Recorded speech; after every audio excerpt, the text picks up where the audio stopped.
कभी कभी मुझे लगता है कि लाइफ एक्चुअल में मुझे उन्हीं चीज़ों से टेस्ट कर रही है जिनसे मैं हमेशा भागती रही हूँ। और जैसे जैसे टाइम आगे बढ़ रहा है वैसे वैसे लाइफ मुझे और ब्रूटल लगने लगी है। ऐसा लगता है कि अब माफ़ी की कोई गुंजाइश नहीं। बचपना, भोलापन, गलती, इन सब की एक एक्सपायरी डेट तो होती है। ऐसा लग रहा है कि किसी ने वार्निंग दे दी है, जो सीखना था सीख लिया, अब टेस्ट के लिए तैयार हो जाओ। पहले मुझे लगता था कि बस अपने काम पर फोकस करना ही काफ़ी है मेरे लिए। अदर रिस्पॉन्सिबिलिटीज़, बाकी सिचुएशन कोई ना कोई तो मैनेज कर ही लेगा। मैं बस अपना पैशन बचा कर रखना चाहती थी। लेकिन सच ये है कि पैशन के नाम पर मैं बस आइडियल सिचुएशन को प्रोटेक्ट करती रही। मैं हमेशा से यही चाहती हूँ कि सब कुछ स्मूथ चले, कोई इंटरप्शन ना हो, कोई अनएक्सपेक्टेड प्रॉब्लम ना आए।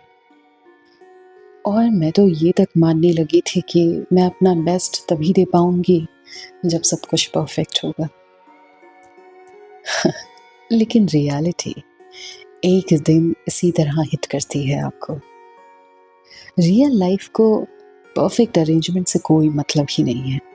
उसकी नज़र में परफेक्ट टाइमिंग नाम की कोई चीज़ नहीं होती। और इस रियलिटी चेक के बाद ही असली टेस्ट शुरू होता है। मैंने रियलाइज़ किया कि फेवरेबल कंडीशन के बीच अच्छा काम कर लेना ये कोई बहुत बड़ी बात तो नहीं है, बल्कि जब लाइफ अनएक्सपेक्टेड चैलेंजेस के बीच फंसी हो तब आप अपने पैशन को जिंदा रख पाते हैं या नहीं, ये रियल टेस्ट है। आज मुझे ऐसा लगता है कि मेरे अराउंड सारी प्रोटेक्शन वॉल गिर चुकी है और अब असल परेशानियां मुझ तक सीधे पहुंच रही हैं। अब सारे रास्ते धीरे धीरे बंद हो रहे हैं। अब या तो मैं इन सबको मैनेज करना सीख जाऊंगी या फिर इनके नीचे दब जाऊंगी। मुझे लगता है कि मैंने जाने अनजाने में अपनी अपर लिमिट क्रॉस कर दी है और ऐसा लगता है कि अब मेरी पर्सनालिटी को चैलेंज करने का टाइम आ गया है।